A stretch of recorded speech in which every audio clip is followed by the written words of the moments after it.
Hello YouTube, this is Vinny Productions with a review for Fable: The Lost Chapters. Now before I begin, let me say that I've been a Fable fan for a long time, so I may be favoring it a little more than most professional reviewers, but of course there's a reason I am a Fable fan, and I'm going to express those reasons in this review. At the beginning of the game, you're just a child living in the village of Oakvale, I believe, and your father wakes you up from a dream telling you that you have to go get a birthday present for your older sister, Teresa. So you spend the first, I'd say, 10-15 minutes of the game performing deeds. You choose whether they're good deeds or bad deeds to get money to give your sister this birthday present. So you get her the present only for bandits to raid your village. So you find your father dying, and you watch him die, and a bandit charges you.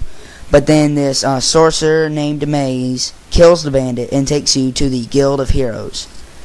It's here that you train to become a hero, which is sort of like the powerful protectors of the world that is known as Albion. So you spend the next 20 minutes or so of the game training to become a hero, and the controls are very basic. Seeing as how I have the PC game, I can adjust the controls to whichever way I want. And let me tell you, if you fix it just right on the PC, the controls are perfect. I have played the Xbox game before, and the controls are also great on there as well. So after that, you have to pass sort of like a graduation exam given to you by Maze. And it's taken that you see him a lot over that period of time, but, you know, we can't tell. And that's an irrelevant point, by the way. So after you and your friend Whisper graduate together, this is where the game really kicks off. At first, you're going on simple quests that's given to you by the Guildmaster. And after that, you meet Maze in the southern part of the town Bowerstone. And he tells you that your sister may still be alive, as it was presumed that she was killed by bandits those years ago, along with the rest of his family. So the hero goes off to find his sister, and it turns out she's living with this bandit named Twinblade. And after a pretty lengthy and troublesome first fight with Twinblade, you defeat him, and you can either spare him or kill him. I recommend sparing him. Of course, whether you want to be good or evil is up to you, which I will get into more later. But over the period of time, you go to the arena after slaying a white ballerina, a very interesting quest. And in the arena, you mostly team up with Whisper, and you fight off all these monsters and villains from the world that you've inhabited. Now at the end, you and Whisper have to fight each other, and you can spare her or kill her. Now for this one, and I'm just taking the neutral path here, I recommend killing Whisper, because the money that you get for it will come in handy later. And Whisper's not that hard to kill. Alright, so it's then that you meet Jack of Blades, who's kind of like the sponsor for the arena. And he tells you that your mother, I'm sorry, I'm getting lost in the story. I think he tells you that your mother's still alive. So then you basically go on this long quest through a graveyard path and all sorts of places to get to your mother, but you end up being in prison, and you have to spend at least a year in there, or more, depending on how long it takes you to get the code to your locks in the cell. But this is where the story gets kind of, I'm not going to say shallow because it gets interesting, but it kind of wears over a lot. Where there's a big escape, but there are all these paths and stuff, and it gets kind of boring. Like, it's not as free roaming as the Fable universe is normally. But after that, you basically then go on a quest to stop Jack of Blades from getting this powerful sword that is described more in depth in the game. But it's called the Sword of Aeons. It's supposed to be the most powerful sword in existence. So one thing leads to another, and one quest leads to another, and you end up having to fight your old friend Maze, who saved you all those years ago. And after probably one of the more interesting fights in the game, you kill him, or he dies from his wounds, whichever one you want to think of it as. And then you have to move on to stop Jack of Blades from taking over all of Albion. Now at this point, going towards the end of the original Fable, Jack of Blades is activating these focus sites. It needs to unleash this powerful sword of Aeons.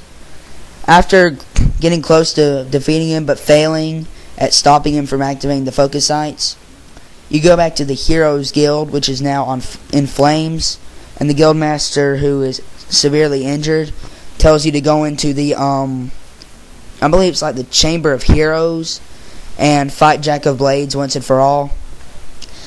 And this is hands down the most entertaining fight in the game, because before, the fights have mostly been relatively easy, with the exception of Twin Blade, Maze, sort of, and especially the Kraken, which was the hardest fight.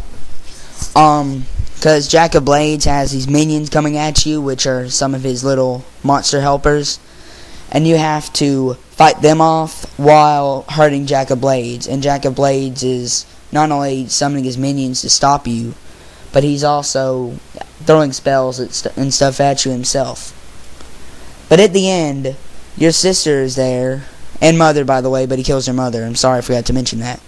But his sister's there, your sister is there, and you're given the choice to kill her and get the Sword of Aeons yourself, or spare her life and rid the world of the sword forever. And this is one place where I recommend you doing the horrible thing and killing your sister. If you have been doing good deeds throughout the entirety of the game overall, and you kill your sister, you're still on the good side. And if you're not, you're a little bit on the bad side. So, and the Sword of Aeons is the best sword to have.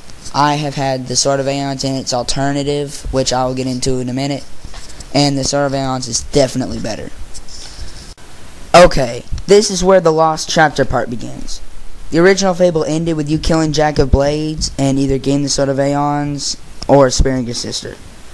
So the Lost Chapters involves Jack of Blades returning, but you have to go and find this older hero known as Scythe and talk to him about it. So one thing leads to another, and I'm not going to go into a lot of detail because honestly I think the plot in the Lost Chapters is not nearly as well developed as the original Fable's plot. But it ends up you need the souls of 3 heroes. These can either be hero spirits or they can be living heroes. Now I always just kill the living heroes here because it's a lot more easier. So you either kill the living heroes or get the spirits, and you open up this portal where you have to fight Jack of Blades in dragon form. Now this is another okay battle because it's not like the other one where you had to be strategic and like shoot your bow and arrow at him or avoid anything else. He's a dragon and just a dragon. You just have to walk up and keep on whacking him, and make sure you whack him a few more times than he hits you. So it's a very bad fight, but in the end, if you slay him, you have the choice to either get rid of his mask or try it on yourself. If you're playing on an evil character for the rest of the free gameplay, then I definitely recommend putting that mask on. It looks really cool, plus, if I'm not mistaken, your character will be pure evil for the rest of the time, no matter how good you are. Now, I may be wrong on that, but I may be right also. So, yeah. Now, let me get into the separate aspects of the game. Well, actually, I'm running low on time right now on YouTube, so I'll make a part 2 of this review and cover the free play aspects and the free roaming and stuff like that. So until next time.